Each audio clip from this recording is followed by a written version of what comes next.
Hello everyone आपण मानक आम चैनल टिके भव को स्वागत। देखिथंतु आज रहिला किछि न्यूज अपडेट जोटा कि आपण 25 रु नर्स का कार्यबंद आंदोलन से नै न्यूज मध्य अछि कोन पय से माने आंदोलन करिया जाउछंती। दुई नंबर अछि बढ़िबो मैट्रिक परीक्षा फी। मैट्रिक परीक्षा जति फी दिया जाउतला ताठू अधिका हबार चांस अछि से नै मध्य न्यूज देखिनबा। ओपीएस लागू पय मुख्यमंत्री और प्रधानमंत्री को दाबी पत्र मध्य दिया जिवो। जेटी एग्रीमेंट केन्द्रापड़ार लेटर आसी को डेट रे एग्रीमेंट करा जिवो। स्कूल छात्र छात्री को मिलिबो एकक परिचय पत्र। तो समस्त स्कूल छात्र छात्री को गोटे परिचय पत्र मिलिबो से नै मध्य न्यूज अछि। एणिकी गोटे फॉर्मेट रे मिलिबो समस्त सर्टिफिकेट कोन पय से सर्टिफिकेट समस्त गोटे फॉर्मेट रे मिलिबो से नै मध्य न्यूज हम डिस्कशन करिबा। तापर आपण मान जदी फर्स्ट टाइम चैनल व्यू करछन चैनल को सब्सक्राइब कर छै तो बेल आइकन क्लिक कर दियंतु जोथि पय कि नवा नोटिफिकेशन वीडियो अपलोड हला मात्रे पाई परिबे। देर न कर देखिनबा न्यूज टी कोन अछि। एरला न्यूज पुराना पेंशन लागू करबा को दाबी 26 रे मुख्यमंत्री और प्रधानमंत्री को उद्देश्य रे जिल्लापाल को दिया जो दाबी पत्र। कारण आपण जानछंती केंद्र सरकार यूनिफाइड पेंशन स्कीम घोषणा करिया परे देश रे कर्मचारी का मध्य असंतोष सृष्टि हेजी। पुराना पेंशन लागू करबा को दाबी मध्य कराइछि। एही परिप्रेक्षी रे ओडिशा पुराना पेंशन महासंघ आसंता 26 रे मुख्यमंत्री और प्रधानमंत्री को उद्देश्य रे समस्त जिल्लार जिल्लापाल को दाबी पत्र प्रदान करिवे बोली घोषणा कराइछि।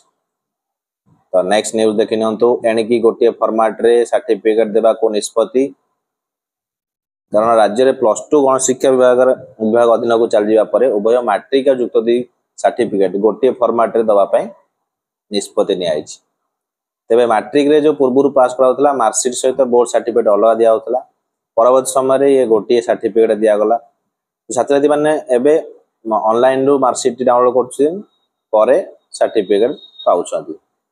तो आगो को +2 पिला पास पिला को दुईटी सर्टिफिकेट मध्य एबे दिया जाउछि। तो फल रे मैट्रिक या +2 अत्यंत गुरुत्वपूर्ण रहउतबा बेले जाल सर्टिफिकेट मध्य तयारी करा जाई अधिका लोक माने ठकुचंती। तो सेति पय दे दुईटा सर्टिफिकेट गोटे फॉर्मेट रे आनिबा पय तादरे बारकोड सिस्टम मध्य करा जिवो जोथरे कि सर्टिफिकेट रो यूनिक रहिबो आउ जाल सर्टिफिकेट तयारी करा जिवो नाही आउ होलोग्राम मध्य दिया जिवो।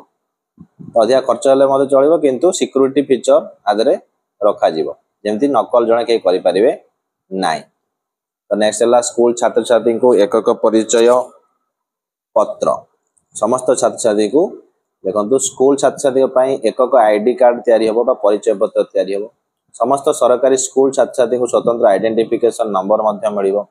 आधार कार्ड परी एक स्वतंत्र आईडी प्रस्तुत करा जिवो। तो एथिरे देखंतु पिलांग समस्त शिक्षागत तथ्य एवं संरक्षित ड्रॉप आउट चिन्हट रे साजिबो प्रमुख भूमिका। 30 रे बसिबो स्वतंत्र अभिभावक बैठक बसिबार अछि। कारण शिक्षागत योग्यता आरंभ करी सफलता आदि समस्त तथ्य कार्ड रे रहिबो। फल रे पिलाटी अन्य जे कोनसी स्कूल को गले तो सेथिरे किछि बाधा सृष्टि होबो नै। राज्य रे छात्र छात्री पय automated permanent academic account number जोटा आपार रहिबो। तो 12 अंक विशिष्ट नंबर रहिबो। तो एनै आगो को 30 तारिख दिन मीटिंग अछि बा बैठक अछि नवम दशम एकादश द्वादश श्रेणी रे पढुथुवा छात्र छात्री अभिभावक नै गोटे बैठक बसिबार अछि। तो एकक आईडी दियारी हबो आपार। तो नेक्स्ट देखिनंतु 25 रे नर्स को कार्यबंद आंदोलन। आसंता 25 तारिख रे 10 दफा दाबी नै नर्सिंग ऑफिसर राज्यव्यापी कार्यबंद आंदोलन करिवे बोली घोषणा करछंती। काहेकि ना जरूरी कारण रोगी सेवा से माने बाधा न देई समस्त हॉस्पिटल सामना रे से माने आंदोलन करिवे।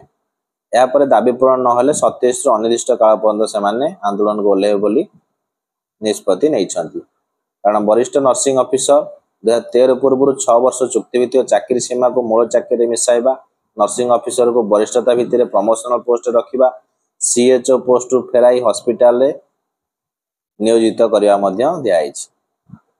स्वास्थ्य मंत्री को प्रतिश्रुति पालन होइनी। ड्रेस कोड परिवर्तन छुट्टी असंगति को दूर करिया पय मध्य दाबी रहिछि। तो ए सब जो दाबी पूर्ण न करा जाय से माने 27 रु आंदोलन करिवे बोली निष्पत्ति नैछंती। नेक्स्ट देखि दियंतु बढ़िबो मैट्रिक परीक्षा फी बढ़िबा जाउछि। जोटा कि कोविड पर फी आदौ आदा होउनथिला मैट्रिक परीक्षार्थी फॉर्म पूरण समय एथर देय देवाकू पड़िबो कोविड संक्रमण वर्ष पर परीक्षार्थी को फॉर्म पूरण बाबद को कौन देय देवाकू पड़ नथिला 2020 पर बंद होता 2016 धार्य होता 420 टंका परिवर्ते एवं अधिक टंका देवा बोली पड़ पारे बोली योजना रही पाखापाखि 800 टंका परीक्षा फी आदाय हो बोली आकलन कराई बोर्ड जन अधिकारी कहवा मुताबक प्रश्नपत्र चयन प्रश्नपत्र छपा होची एडमिट कार्ड प्रस्तुति होची परीक्षा आयोजन करा सेंटर रे परीक्षा निरीक्षक दिया होची तो स्क्वाड को गस्त खर्च परीक्षा केन्द्र को पठाइबा विभिन्न खर्च रोची सेति परीक्षा फी बढ़ेबा को निष्पत्ति नियाइछि वर्तमान किसी फाइनल हैनी तो बढ़ी पारे नवेम्बर मास मध्य फॉर्म पूरण करा जिवो मैट्रिक परीक्षार आसदा अक्टोबर नवेम्बर मास भितर फॉर्म पूरण राज्य में 9000 रु अधिक हाई स्कूल पाखापि 6 लाख दशम श्रेणी छात्र छात्री परीक्षा फॉर्म पूरण करेंगे तो 3500 सेंटर 350 नोडाल सेंटर मध्य चयन करने को लक्ष्य रखी बोर्ड तो नेक्स्ट देखि नबा तो देखिनु डिस्ट्रिक्ट प्रोजेक्ट ऑफिस समग्र शिक्षा केन्द्रापड़ा जोटा डेट हो 24/9/24 डेट आप देखिनु selected candidate for recruitment of junior teacher जोटा कि आपनकर स्कीमेटिक 2023 इंस्ट्रक्टेड कराई डिस्ट्रिक्ट एजुकेशन ऑफिस को से माने दोहरिया केन्द्रापड़ा जोटा अच्छी से जीवे एग्जीक्यूशन ऑफ एग्रीमेंट करा जिवो the draft agreement attach submit करिवे आपन सेठी ऑल एजुकेशनल कास्ट सर्टिफिकेट और वन पासपोर्ट साइज फोटोग्राफ और आधार कार्ड सब सर्टिफिकेट जेरॉक्स नैथिबे सब सर्टिफिकेट नैथिबे ओरिजिनल नैथिबे कास्ट सर्टिफिकेट और वन पासपोर्ट साइज सर्टिफिकेट आधार कार्ड कैटेगरी 1 आर्ट्स और उर्दू अच्छी 26 तारीख दिन 10:30 रु 1:30 कैटेगरी 1 साइंस रोची 26 तारीख दिन 2 रु 5:30 कैटेगरी 2 रोची 27 रु 10:30 रु 1:30 साइंस रही जाउची 2 रु 5:30 जोटा कि डीओ ऑफिस दोहरिया रे सेठी हबो रिजर्व डे रोची 30 न जोटा कि डिस्ट्रिक्ट प्रोजेक्ट ऑफिस समग्र शिक्षा केन्द्रापड़ा रहइबो selected candidate except PWD candidate को एबे किसी डेट दिया जाय नाही जे एब्सेंट रहइबो ताकर कैंसिल हबो तो सेति पे आपण माने चेष्टा करंतु जेमतेले रहइबा पई प्रेजेंट तापरे आपण माने जेते बेले ओरिएंटेशन प्रोग्राम को जिबार अछि तो सेते बेले आपण the all selected candidates are required to reach in the office Dohria Kendrapara by 7 AM on 5/10/2024 तो 5 तारीख दिन 7टा पूर्व डी ऑफिस दोहरिया रे पहुंचा को चिठी लिखाई देखो 7टा पूर्व पहुंचे कारण तापर आपण बाहरी जिवे आ तापर एटा देखिनंतु एलिमेंटरी ड्रेस टीचर यूनिफॉर्म पिंदिबे आ वर्षा जदी होची सेति पे आपण कलरफुल अम्ब्रेला और रेनकोट मध्य कलर वाला नहीं जिवे एक्सेप्ट ब्लैक कलर नेबे नाही तो ये सब डिटेल्स अच्छी एग्रीमेंट रो वीडियो मध्य हम आनिथिले सेडा देखि नेबे तो वीडियो टू शेयर करंतु जोथि समय इन्फॉर्मेशन पाई परिबे आज पे एतिकी धन्यवाद।